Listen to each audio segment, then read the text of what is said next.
Gumikan sa kalapasan sa liquor ban na nakatilaw tagam. Kining pipila ka mga tao human sila gipangdakop sa kapulisan ato sa pagsaulog sa Sinulog 2019 niadtong weekend. Laki pusab sa mga nasampulan mao ang napo ka mga minor di edad. Apan kagahapon lang halos tanan kanila nakabayad na sa multa sa maong kalapasan. Ani ang report ni Nico Sireno. Sa Cebu City Police Office gi-process ang mga dinakpan. Gipangkuhaan sila og data, fingerprints, dayon mugshot.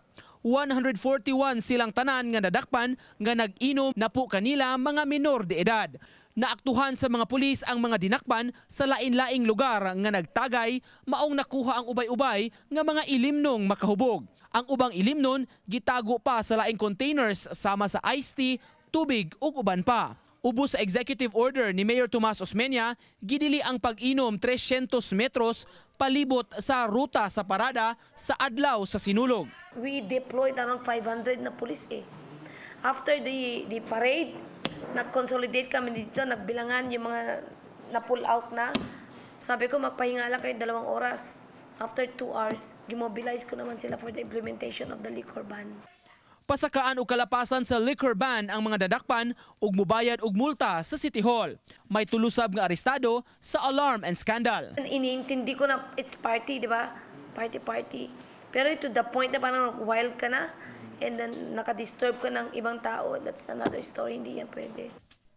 Ang mga dinakpan miangkon hinuon sa ilang salaod. Apan sagad, giingong wa masayod sa implementasyon sa liquor ban. Wala, kadi man may taga din higud. Nya kung kabaw ko, suskid sa bagoy gusto ingunani. Nya, ingunani pa stranded may mauli nya unya tani may Negros. Patatan mi haro sa gimitanan. Na, way tingugay, way daganay, wala siya. Nagunsa mo gato pagdakop niya nimo. Gatagay mo siya. Oh. Ikaw gunner. Oh, ako gunner. Yung timing, ako am yung baso.